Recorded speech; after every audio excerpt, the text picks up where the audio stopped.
It's my pleasure to welcome you to the all-virtual first lecture of the delayed Season 5 of the Joint Beaufort History Museum Beaufort County Library Local History Program series.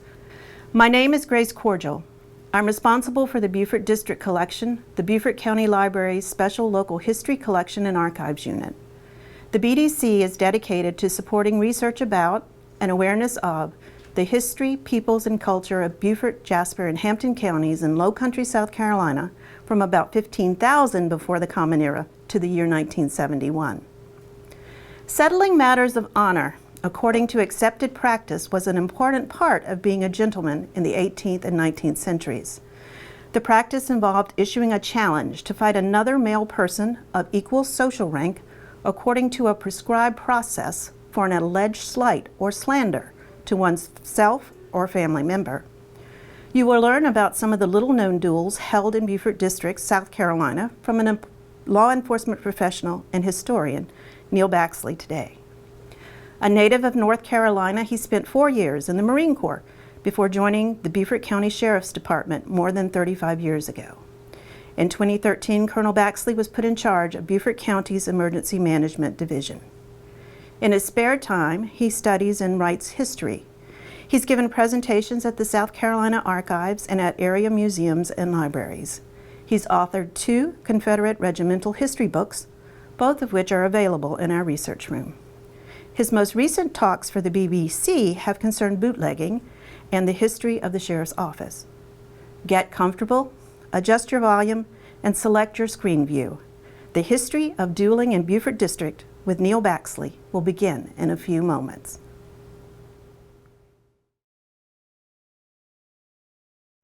Good morning. As Grace introduced me, my name is Neil Baxley, and I am with the Sheriff's Office, but my passion is history and local history. And one of the things I found upon being stationed in Beaufort County was that it was full of history. And as my good friend Larry Rowland says, you can relate all of United States history back to Beaufort County, and Larry's pretty well right. So Grace asked me to find a topic, and I found one that had not been addressed very much, if it ever, locally, and that was the subject of dueling in Beaufort County.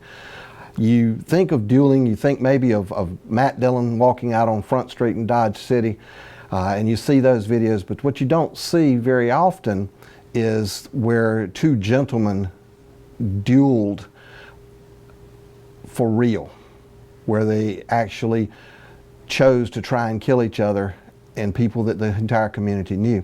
So come to find out, as I researched, I found that there had been a number of duels involving prominent citizens in Beaufort County over the 18th and 19th century. So we want to talk about a little bit of those today.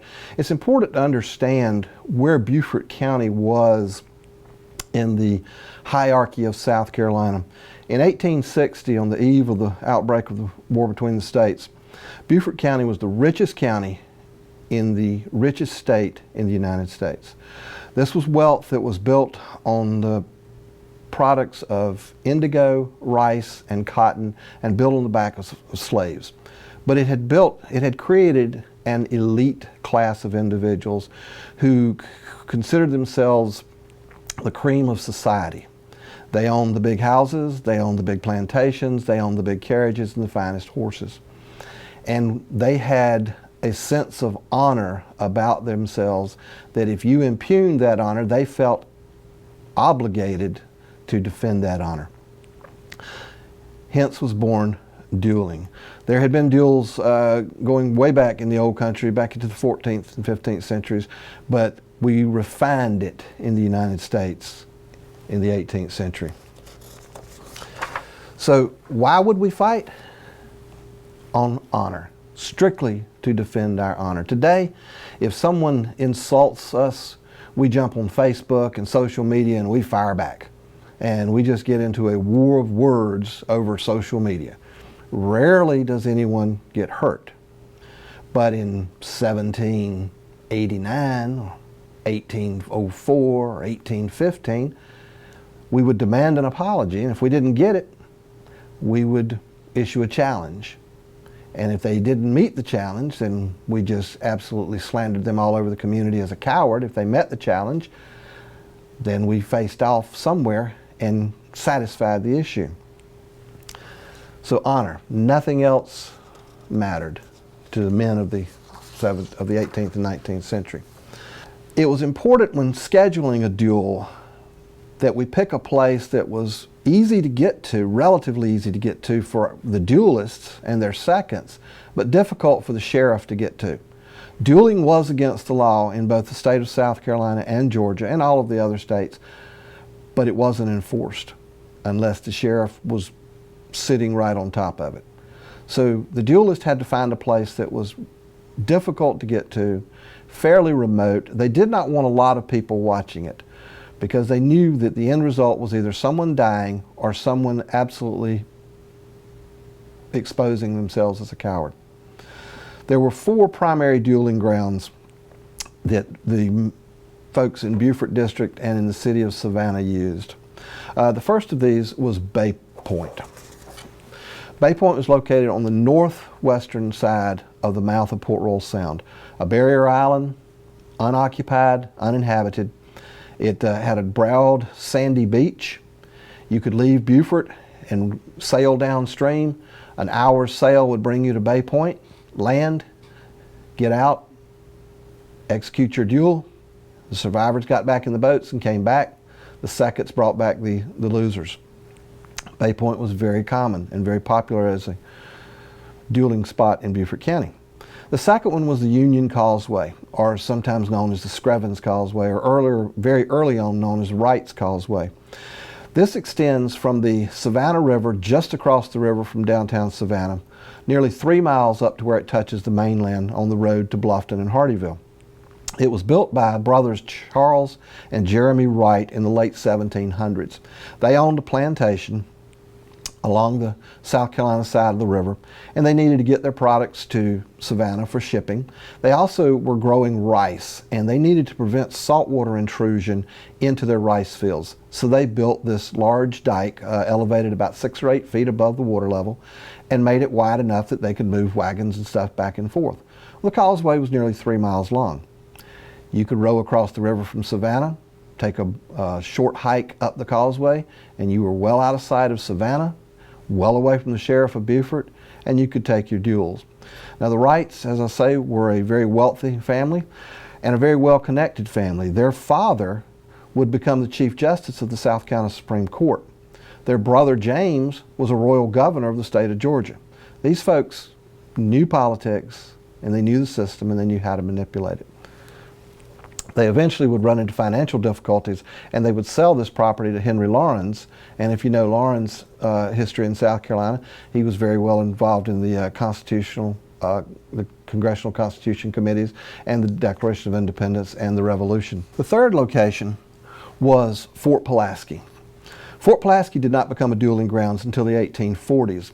Designed and constructed by Lieutenant Robert E. Lee of the Engineer Corps of the United States Army in the late 1830s, it was never staffed by the United States Army. It was built as a coastal defense to protect Savannah Harbor, but the government ran short of funds, and it quickly fell into disrepair and abandonment.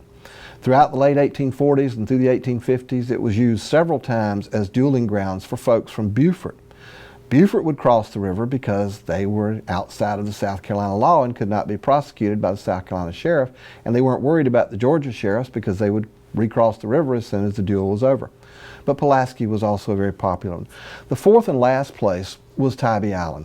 For the same reasons as Pulaski, it was remote, it was across the river from South Carolina, and it was fairly easy to get to by boat. So we have our locations. We have Bay Point, the Union Causeway, Fort Pulaski, and Tybee Island as our locations. So how do we conduct a duel? Believe it or not, there is a rule book for conducting duels. And it was written by a very prominent authority on the matter. It was written by John Lyde Wilson. Wilson was born in 1784 in Georgetown, South Carolina, and in 1822 he would be elected governor of South Carolina. In those days, the term of governor was for 2 years, and he only held it for 1 term. It was a rather disastrous term based primarily on finances. He could not manage the finances of the state, and he was quickly voted out at the end of his term.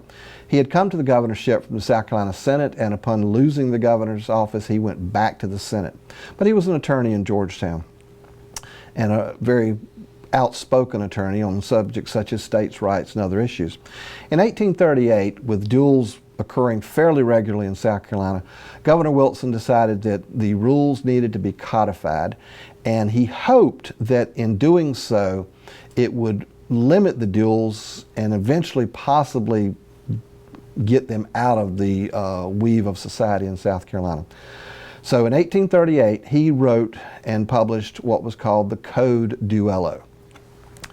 It was such a popular book that even though Wilson would die in 1849, the book would receive a second printing in 1858 and a third printing in 1878. A very popular book, and it's fairly easy to find copies of it today if anyone's interested in following the rules of a duel. The rules were fairly straightforward. If you offended someone by some manner, some words you uttered, the first offense required the first apology. So if I were to insult someone, I would be expected to apologize. And if my apology was sincere and accepted, that ended the matter. But if it did not, then we went to a duel. We were allowed 2 shots each. And these were single shot pistols, so we would fire and reload. After the second shot, I might have the opportunity to explain and apologize again, and if not, we went to a third shot. Now, that's if I insulted the person. If I called the person a liar or spoke a lie about the person, there would be no apology. We would go straight to the opportunity to exchange 2 shots, and then an opportunity for an apology. If none was forthcoming, then we'd fire up to 3 more shots, or until a severe hit was struck by one party or the other. Under no circumstances, under absolutely no circumstances, were you allowed to come to a physical blow. You could shoot them, but you couldn't punch them. If you did that, we went straight to shooting, and we fired until a severe hit was struck. The rules go on for a considerable number of pages explaining the various intricacies of how to apologize and this sort of thing. But the basic rules were, if you didn't apologize, you're going to shoot, and you're not going to be allowed to punch them.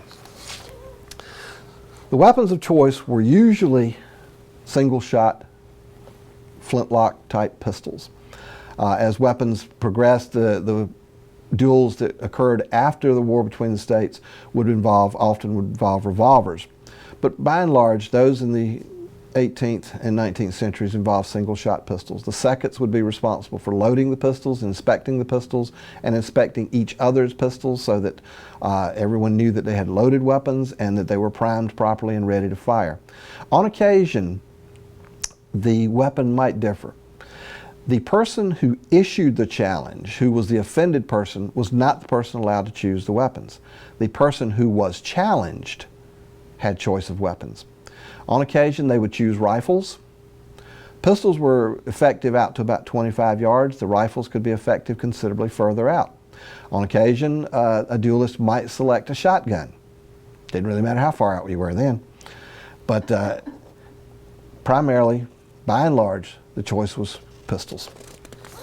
So let's talk, we've got the locations, we've got the rules, we've got the weapons, we've got the reasons. Let's talk about some of the duels that occurred in Beaufort District, or affected Beaufort District. And while there may have been more, these are the ones that I have been able to find digging through an awful lot of archives, an awful lot of dusty old files and newspaper articles.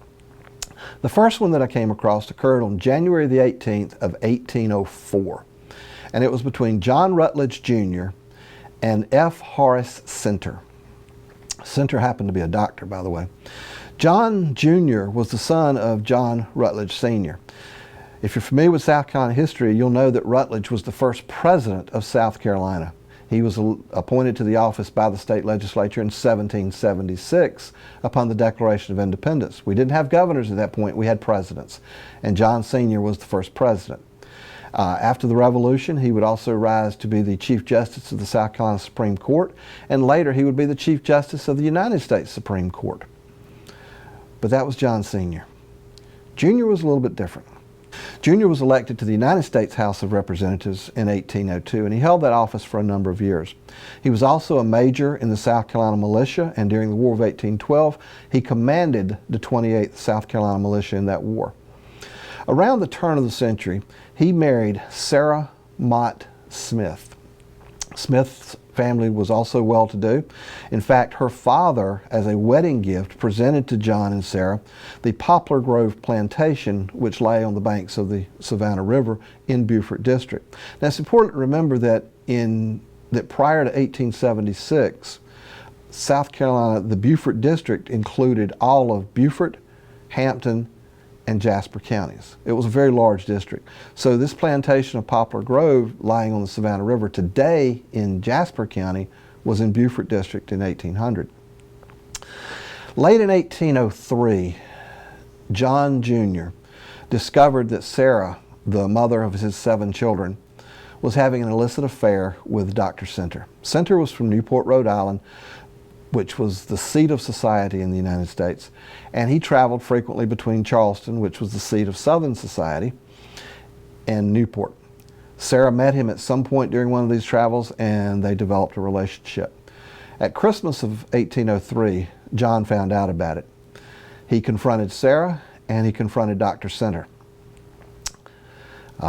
Realizing that the truth was out there, and John's honor was absolutely impugned, his marriage was destroyed, he issued a challenge to Dr. Center. Center, being a medical doctor, was not willing to accept the challenge, but knew he had no other choice. So they traveled to Bay Point on January the 18th of 1804. The choice of weapons were pistols. Rutledge was the better shot. Rutledge struck on the first round, struck a severe blow to Center. The duel was over. He was satisfied. He got back in his boat with his seconds and came back to Beaufort. Dr. Center's seconds put him in a boat and brought him back to Beaufort, and he passed away the next morning. His body was returned to Rhode Island, where he was buried. John separated from Sarah that day. He would remain separated from Sarah until his passing in 1819. Sarah would continue to live on until 1852, and when she died while traveling in London, her body was returned to South Carolina and she was buried in Charleston. The divorce was granted John and Sarah 2 months after her death in 1852. Our next duel that I was able to find takes place 2 years later in 1806. 2 young men, both members of the St. Helens Parish Church, both well connected. Thomas Hudson was the nephew of the current sheriff, William Hudson, and Arthur Smith was connected to a prominent family in Beaufort. These young men developed some type of disagreement. They were lifelong friends, but something went wrong. History doesn't tell us what it was, but it grew to a point where Hudson challenged Smith to a duel. So early on the February morning in 1806, they sailed down the river to Bay Point. Choice of weapons was pistols. They drew their weapons, they stepped off their 10 paces, they turned, they fired on command of the second, and both were struck a mortal blow. Their seconds loaded them back in the boats and brought them back to Beaufort. Hudson died that afternoon. Smith died the next morning. Now this struck Beaufort very, very hard because these were young men. They were the future of society, if you were, the future of Beaufort, both well connected, both educated, and both members of the St. Helens Anglican Church. The Republican newspaper at the time wrote, the editor lashed out at the act of dueling, and I would like to read to you what he had to say about it in his editorial. On Monday morning, they arose in all the vigor of youth and health. In a few hours, both were bleeding on the field of honor. A challenge had been given and accepted, a duel was fought, and both were mortally wounded. Such honor are thy triumphs. Come hither, duelist, and regale thy senses. See 2 young men, the joy of their parents, leveling the deadly tubes at each other. They fire, they fall. See them groaning on a deathbed, and now they breathe their last. Hear the distracted outcries of a fond and doting parent, the heart-piercing lamentations of affectionate sisters, and the more silent though equally deep grief of loving brothers.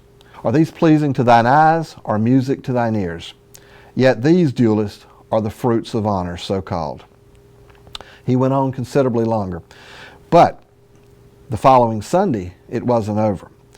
The Reverend Galen Hicks, the rector of the St. Helena Parish, knew that he had an issue he had to address because his church was split, figuratively and literally, over this issue. He stepped into the pulpit and he based his entire sermon that day on the evils of dueling and the dangers of what it had brought. And he finished with saying, "Let not the sun go down upon thy wrath, neither give place to the devil." And as he spoke these words, most of the eyes in the church turned and looked out the window to the tomb just outside the window where these two young men lay for eternity. But that didn't end dueling. Even if Reverend Galen wanted it, even if the newspapers cried out for it, it did not end it. Johnson and Wilde would challenge each other to a duel, and they would be fought on New Year's Day of 1815 at the Union Causeway. Wilde, both were attorneys in Savannah. They got into an argument in a courtroom over some legal issue. The argument rose to the level of personal insults, which then rose to a challenge for a duel. Wilde was the brother of Richard Henry Wilde. Richard Henry was a statesman, he was a scholar, and he was also a poet. When these two men stepped out on the Union Causeway on New Year's Day of 1815, Wilde was killed. As a result, his brother Richard would pen a poem entitled "My Life is Like a Summer Rose." Later, the famous poet Lord Byron would be quoted as saying this was the finest American poem he ever read. And he wrote it dedicated to his brother. My life is like the summer rose that opens to the morning sky, and ere the shades of evening close, is scattered on the ground to die. Yet on that rose's humble bed, the softest dews of night are shed, as if she wept such waste to see, but none shall drop a tear for me. But my life is like the autumn leaf that trembles in the moon's pale ray. Its hold is frail, its date is brief, restless and soon to pass away. Yet when that leaf shall fall and fade, the parent tree will mourn its shade. The wind bewail the leafless tree, but none shall breathe a sigh for me. But my life is like the print which feet have left on Tampa's desert strand. Soon as the rising tide shall beat, their track shall vanish from the sand. Yet as if grieving to efface all vestige of the human race, on that lone shore loud moans the sea. Again, Lord Byron felt that was the finest American poem he had ever read. Still, with poems being written, newspaper articles, opinions, and law, dueling was not stopped. In the summer of 1817, a Beaufort attorney, Dennis O'Driscoll, felt that his honor had been impugned by another prominent citizen in Beaufort, John Edwards. A challenge was issued, no apology was forthcoming, and the duel was set for the morning of the 17th of August. The two parties with their seconds sailed down to Tybee Island and landed on those sun-baked sands on an extremely warm summer morning. The pistols were checked by the seconds, they were properly loaded, the paces were stepped off, they turned and on command they fired. O'Driscoll died in the exchange. Edwards came back to Beaufort and continued to live his life. A few years would pass before we get to the next duel. It would be in 1844. On a January day in 1844, William Charles Mccready, an English actor, was in Savannah at the end of an American tour. Mccready was well known throughout the European acting world as well as the United States. He had modernized the profession of acting in England, demanding that the actors work together, that they learn their scripts and interact their parts together, and he completely modernized the English theater. As a result, he traveled and demonstrated his skills and demonstrated his acting techniques in the United States. So in January of 1844, he's in Savannah. He comes out of his hotel and he's walking along the bluff above the wharves, what we now know as River Street. And he notices that a crowd is hurrying down towards the river. Finally, he sees one guy that seems willing to stop long enough to tell him what's going on. And please tell me, why is everyone rushing to the river? The fellow said, I don't know why they're hurrying. The duel's not scheduled until noontime. Mccready was shocked. A duel? We're going to see a duel? So he made his way down to the river to find out what was going on. The duel was between Henry Root Jackson and Samuel Cohen, again, both attorneys in Savannah. Again, they're in the courtroom in Savannah arguing some point, and they disagree. As the disagreement continues to grow intense, it gets to the point of personal insults, and eventually one called the other a liar. An apology was not forthcoming, and the duel was scheduled for the 25th of January on the Union Causeway. So Mccready and all the others gather along the riverfront as the two antagonists make their way across the river. Jackson had been born in Athens, Georgia, and educated at Yale University. At the time of the duel, he was a practicing attorney in Savannah. 9 years later, he survived the duel. 9 years later, he would be appointed by the President of the United States as the charge d'affaires to the Austrian Empire, and in 1854, he would be elevated to the post of minister resident in Vienna, Austria. With the outbreak of the war between the states, he would serve in the Confederate Army, rising to the rank of Major General and leading combat troops in a number of battles in the Western Theater.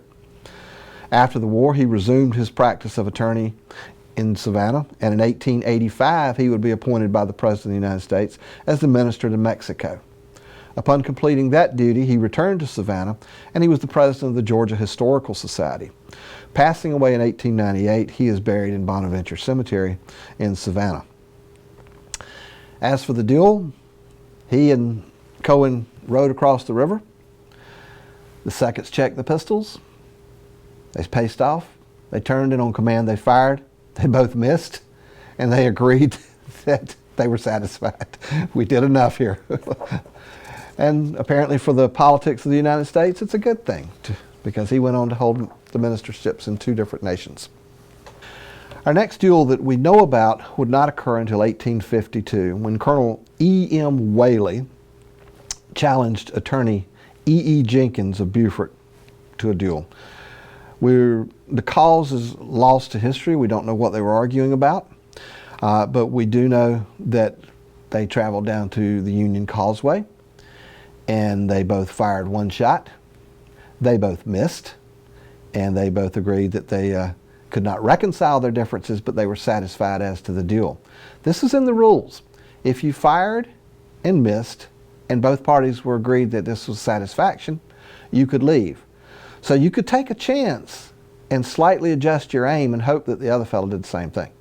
If he didn't, you wasted your one shot. But Whaley and Jenkins satisfied their duel, and they went back to their business. The next duel that we know about took place in the last week of June of 1854. It was between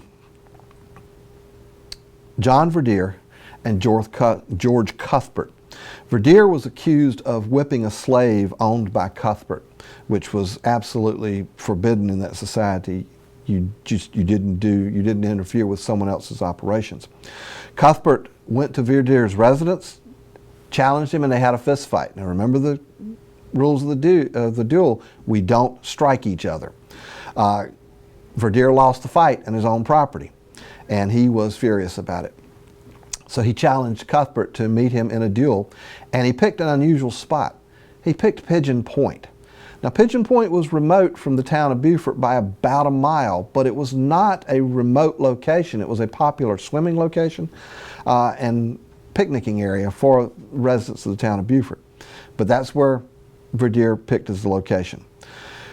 When Verdier arrived at the duel, he brought with him a shotgun and a pair of pistols. Cuthbert brought pistols.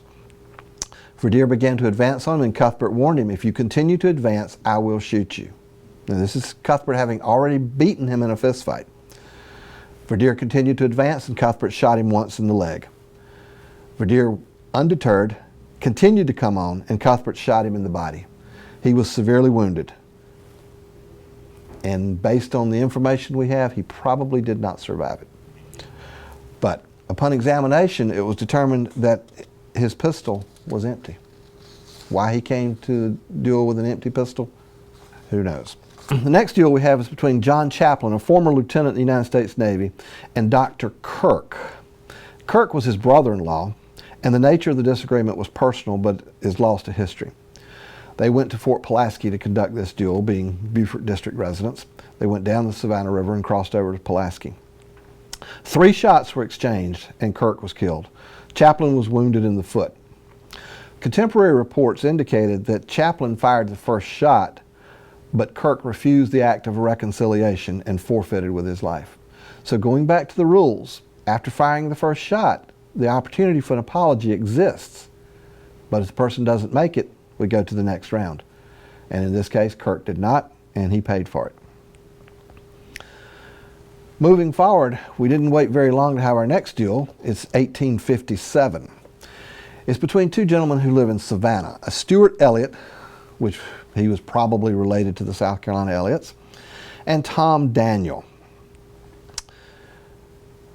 They were playing pool at the Chatham Club, which was a well-known social spot for the gentlemen of Savannah. It was located at the corner of Congress and Bull Streets. While playing pool, one offended the other, and the offense grew. Daniel eventually threw a glass of wine in Elliott's face, which could not be tolerated by Elliott. Daniel was given multiple opportunities to apologize, and he refused. Daniel was well known as a hothead in Savannah, and this was not his first brush with a duel. He had survived the previous one. But he would not apologize. He was ready to duel. Elliott continued to try and find a way out of it. He sent his seconds to try and negotiate with Daniel to get an apology from him, and Daniel would not do it. So the date was set, and they moved out to the Union Causeway. Elliott, being the challenged person, chose rifles. He was well known as an expert rifle shot. They arrive at the Causeway, their seconds are there, their surgeons are there, and Elliott is still trying to find a way out of this. He did not want to kill Daniel if it could be helped. So he reached over and picked up a clod of dirt and a piece of string that he had brought with him, and he tied the string to the clod of dirt and then tied it to a tree limb some 20 paces off. Picked up his rifle and said just loudly enough to be heard, "I think I'll check my rifle." He aimed it, he fired, and he cut the string, demonstrating to all present that he was an expert rifle shot. It did not deter Daniel. Daniel insisted, "We have the duel. Rifle, so be it." Elliott killed Daniel with one shot of the rifle, got back in his boat, and went back to Savannah.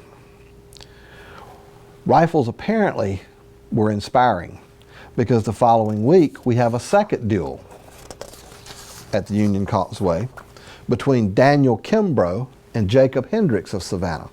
And they chose rifles. We have no idea what they were fighting over or much more information about either one. But they chose rifles. They row over to the Union Causeway. They take up the rifles. They fire. They each fired 2 rounds, and they missed all 4 times. And they agreed that satisfaction had been reached. And they both went back to Savannah, all the more wiser and not carrying any extra holes. The war between the states came about shortly thereafter, and there are no known duels that occurred in Beaufort District during the war as a matter of honor. There were several battles fought, but no matters of honor. Our next duel is in 1868, and it's between John Griffith and Wayne Russell. These 2 gentlemen were members of the Oglethorpe Fire Company in the city of Savannah, one of the oldest fire companies in the nation. And they were both heavily involved in the politics of the fire company. both volunteers, as the entire fire company was at that time, and they get into an argument at a fire company meeting. Again, it continues to grow, and eventually Griffin would disparage the character of Russell's father, and a challenge was laid out because Russell would not accept his father being, his character being impugned in any way. They agreed to meet at noon on May the 21st of 1868 on the Union Causeway. Their weapons they chose were Colt 12-inch revolvers at 10 paces. As they were headed down to the wharf, again there was a buzz in the crowd, and a Savannah police officer got wind of it. He caught them at the wharf and he seized the weapons. They had not committed a crime yet, but he seized the weapons. At least if they didn't have the guns, they couldn't shoot. That did not deter Griffith and Russell. They went back and they found more weapons, avoided the police officer this time, got on their boats, and went across to the Union Causeway. They were wearing duster coats, which are long, below-the-knee, heavy leather coats at the time, and even though it was a rather warm day. Upon the challenge, they paced off, they turned, and upon command, they both fired. They missed. The seconds intervened, and satisfaction was agreed upon. They then inspected their coats, and both found that their coats were perforated with bullet holes. They didn't miss by much, but they were satisfied, and they went back to the Oglethorpe Fire Company. There are two more documented duels that occurred, both of them happening on the Union Causeway, one later in 1868 and the next one in 1869. They were reported in the Savannah newspapers, but by now the newspapers were growing tired of it, and we had seen enough deaths during the war that they really didn't want to glorify it anymore, so they did not name any of the combatants. The 1869 one took place at dawn, and the weapons were double-barreled shotguns with 15 buckshot each at 60 feet. They stepped off the paces, they turned. The second said, "Are you ready?" They brought their weapons to the ready, and the challenger, thinking twice about it, threw down his shotgun and announced he would not fire. The challenged called him a coward, cursed him, went back to his boat, went back to Savannah. That is the last known duel to occur in Beaufort County, 1869 in May, and thankfully no one died from it. Even though that was the last duel, it's important to remember that each and every one of these duels occurred in opposition of existing state law, both in South Carolina and Georgia. But they weren't prosecuted. In order to prosecute, the sheriff had to have witnesses and he had to have evidence. And he didn't see any of these duels, and the participants who survived weren't talking. But why were duels allowed to occur? Well, the same year that Governor Wilson printed the Code Duelo, Senator William Preston of South Carolina was quoted as saying, "The state of public opinion is averse to the execution of the law applicable to dueling. The practice is in fact sustained by public opinion, and so long as it is sustained, it will prevail in spite of law." The war between the states pretty much brought it to an end. People were tired of the killing. They had seen enough. 1 million Americans died in those 4 years. They had seen enough killing. A couple more duels would occur in South Carolina, none in Beaufort District, and the final one would occur in Camden County, and it would be so egregious that it would bring the legislature to act firmly, and it would bring the sheriffs to act firmly, and it would end dueling. So even though the law forbid it, as long as society sustains it and approves of it, it will continue to happen.